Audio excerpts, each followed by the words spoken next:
Assalamualaikum warahmatullahi wabarakatuh. Merdeka! Merdeka! Merdeka! Merdeka! Merdeka!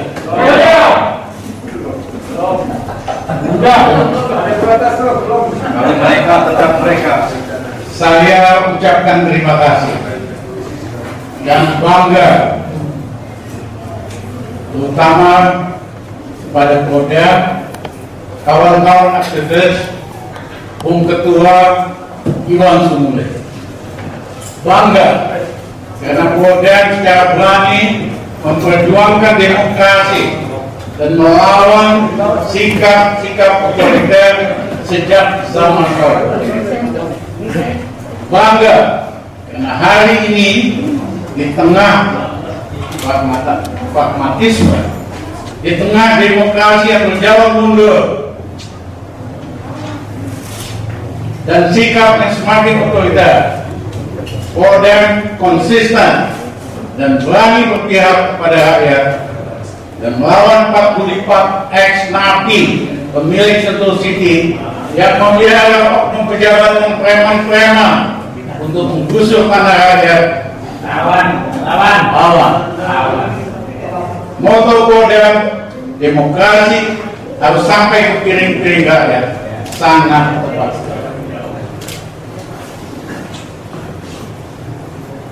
Saya dalam kaitan ini ingin bicara soal saham Sentul dan pasar modal.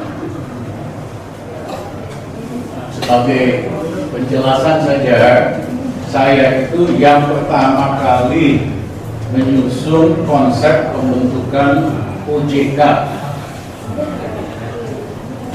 Sebelumnya pengawasan lembaga keuangan itu ada di bawah Bank Indonesia. Saya waktu Menko zaman itu kami siapkan draftnya awal bahwa kita perlu betul. Walaupun baru terlaksana undang-undangnya berapa tahun.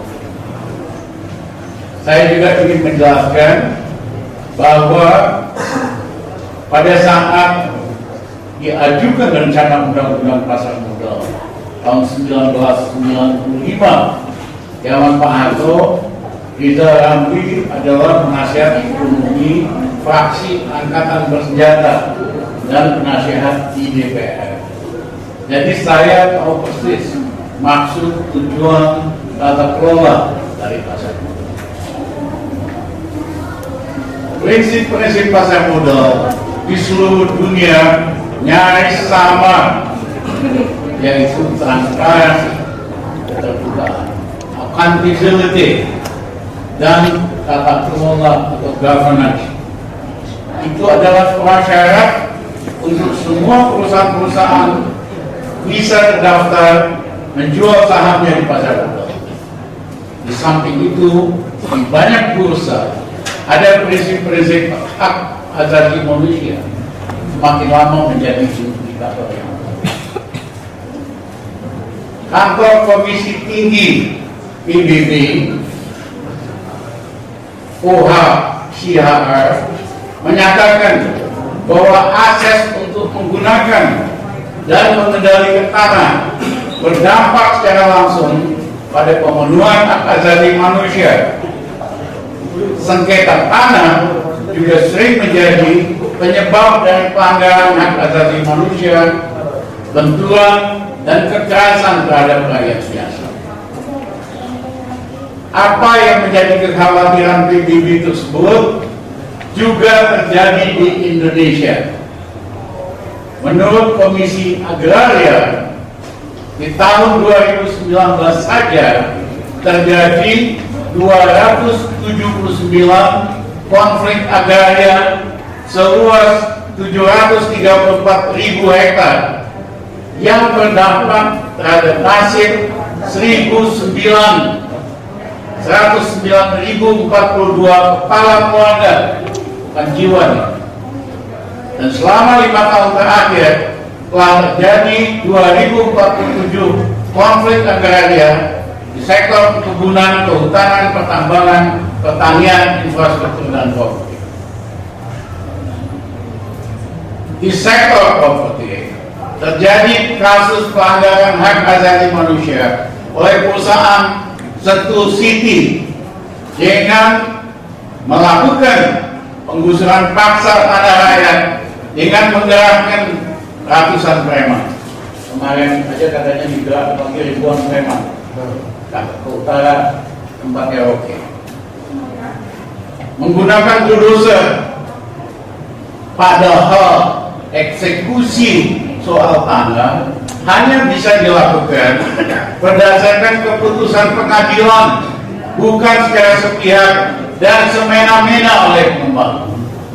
Kok kurang ajar amat pengembangnya? Tidak ada keputusan pengadilan, main kirim ratusan preman, main kirim bulldozer, tanah rakyat, rumah rakyat dibongkar seenak-enaknya. Nanti saya jelaskan kenapa Suliteng berani kurang ajar. Sentul City dan anak perusahaannya menggunakan preman untuk mengintimidasi rakyat agar bersedia melepas tanah dengan harga tidak wajar sekitar 30.000, maksimum 50.000. Tapi tadi saya dapat laporan dari lapangan katanya hanya cuma 5.000 perak. Ini ya. Contohnya pesantren dan tanah rakyat di desa tersebut yang diambil oleh preman dibawa untuk dibawa anak perusahaan Sentul City, namanya PT Dayu Batra Konia. Menurut rakyat setempat, preman-preman itu melakukan pemagaran secara paksa tanpa adanya surat-surat penyurat terhadap tanah rakyat, termasuk pesantren Tafizul Al-Quran dipagai paksa dengan kawat. Perusahaan-perusahaan melanggar hak asasi manusia, kehilangan akuntabilitas, transparansi, dan tata kelola yang sebetulnya perusahaan demikian tidak pantas menjual sahamnya, mencari modal di pasar modal.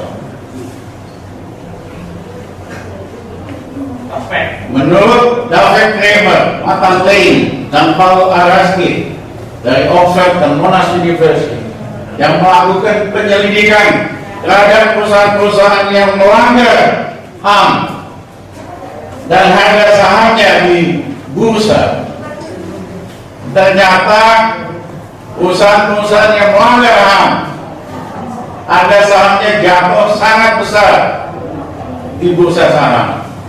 Bisa dilihat di kompilasi soal pelanggaran hak asasi dan bursa saham. Saya mention di sini di short text paper ada itunya linknya. Selain soal HAM, sebenarnya juga banyak terjadi pelanggaran praktek bisnis oleh Sentul City. Selain menggunakan kekerasan terhadap rakyat, juga banyak pengaduan oleh perusahaan tersebut dari perorangan maupun perusahaan yang telah membeli properti, rumah, tanah di daerah Sentul City. Banyak yang belum pernah diberikan surat-suratnya, ya, surat-surat pemilikan. Yang terjadi, surat-surat pemilikan itu dipakai oleh manajemen City untuk dapatkan kredit lagi di bank. Ya, yang punya sendiri nggak pegang surat apa-apa. Dan banyak itu selain pribumi, banyak kan teman-teman pribumi golongan menengah yang kalau ngadu ke pengadilan dia sogok pengadilan, dia sogok pejabat, kalah semua rata-rata. Ya, ada yang gede, saya nggak sebutin aja nama perusahaan. Ada perusahaan besar yang beli tanah gede di situ 2 biji, sampai hari ini sertifikatnya belum diserahkan. Ya, saya nggak mau nyebutin nama perusahaan aja di sini dua. Hah? Kamu enak aja nyebut-nyebut. Ada waktunya kapan kita mesti. Jangan dia Baru pemanasan Ini baru warming up. Ya. Artinya status aset tanah yang dijual kepada konsumen perorangan maupun perusahaan di daerah Sentul City itu belum clean and clear. Ini tidak sesuai dengan prospektus atau promosi pemasaran Sentul City. Artinya diduga telah terjadi penipuan dalam aktivitas bisnis Central City selama ini. Sehingga Sentul City diduga telah melanggar undang-undang pasar modal pasal 90A dan 90B yang bunyinya dalam kegiatan perdagangan efek setiap pihak dilarang secara langsung atau tidak langsung A. menipu atau mengelabui pihak lain dengan menggunakan sarana atau cara apapun. B. turut serta menipu atau mengelabui pihak lain. Pentingnya status tanah clear and clean untuk penilaian properti dalam rangka pemindahan tangan atau penjualan itu ada petunjuk guideline dari Departemen Keuangan. Ada linknya di sini, bisa dicek tata kelola atau good corporate governance. Bisa dilihat kalau mau beli tanah atau mendagangkan tanah dan aset harus clean and clear. Terutama tanah untuk properti, ada linknya di sini, resmi, petunjuk maksudnya clean and clear itu apa menurut Departemen Keuangan. Atas dasar inilah kami merasa perlu menyerukan kepada Badan Pengawas Pasar Modal Bapak Pangkelka untuk segera menghentikan perdagangan dan melakukan audit investigasi terhadap saham Sentul City dan anak perusahaannya di pasar modal. Mantap. Jelas ya? Kami menuntut pasar modal untuk juga pasar modal dan BPN untuk menghentikan seluruh transaksi saham PT Sentul dan melakukan moratorium terhadap semua izin-izin untuk penggunaan tanah, baik itu SIPT, HGU, HGB dan lain-lain, serta menyerukan agar aksi-aksi perampasan tanah rakyat yang menggunakan ribuan preman dari lokal maupun diimpor ke sana segera dihentikan oleh pengembang. Catatan, pengusaha ini berani kurang ajar karena yang puasa tidak pernah dilarang. Perlu dicatat bahwa jual beli tanah itu wajar asal harganya sesuai harga fair, harga pasar dan disepakati oleh kedua belah pihak. Yang sering terjadi, pengusaha tidak mau bayar harga yang fair. Dia biara dan bayar preman-preman untuk capok dan rampas tanah rakyat. Aparat pura-pura tidak lihat dan perampokan hak rakyat tersebut mempercepat proses pemiskinan struktural. Kenapa rakyat kita makin lama makin miskin gitu? Dalam kasus Sentul City, pemiliknya zaman Orba, Suiteng itu masih anak kecil. 8 naga lain udah gede dari bisnisnya masing-masing. Suiteng baru mulai, kakaknya bisnis klub malam dan lain-lain, tapi nggak besar. Apa yang dilakukan Suiteng supaya jadi besar? Dia tempel, dia jilat Tommy Soeharto, Bambang Soeharto. Dengan cara itulah mereka mendapatkan tanah-tanah ratusan ribu hektar, tanah-tanah bekas perkebunan. Ya. Nah, termasuk rencana pemerintah Orba mau bikin ibu kota baru, mereka pilih Jonggol. Suiteng dapat bocoran dari keluarga Cendana, dia kuasain belasan ribu hektar di situ, makanya jadi saat itu. Nah begitu, nggak ada lagi cantelan orang kuatnya. Terpaksa dia nyogok kelas bupati, disogoklah Bupati Bogor, Rahmat Ismail, Ahmad Yasin, ya, oleh KPK dihukum 5 tahun. Kemudian entah bagaimana salah satu anggota komisioner KPK adalah Brigjen Polisi Bisaria Panjaitan.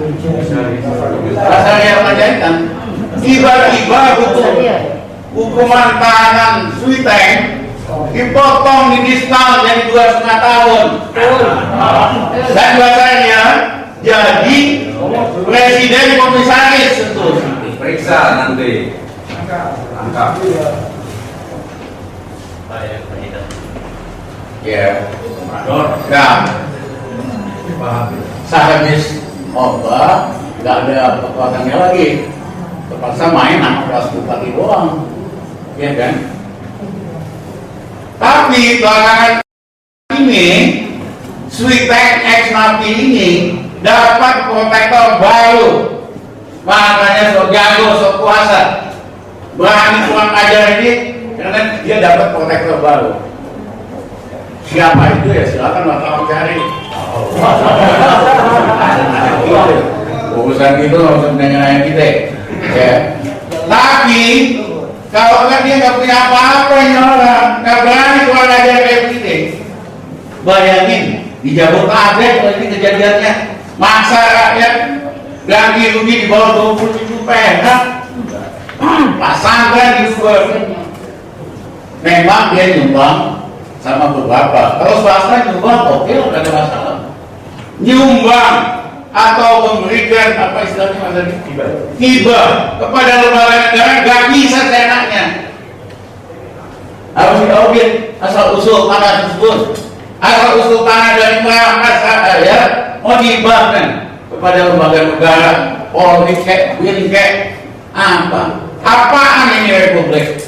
Kayaknya tahu sih. Ya nggak usah lah. Silakan main tebak-tebakan. Tapi yang saya mau katakan ex napi si Suiteng ini berani kurang ajar, berani seenak-enaknya, berani busur rakyat, berani memberikan ganti rugi di bawah 20 ribu per meter persegi hanya karena punya backing baru yang katanya kuat. Terima kasih.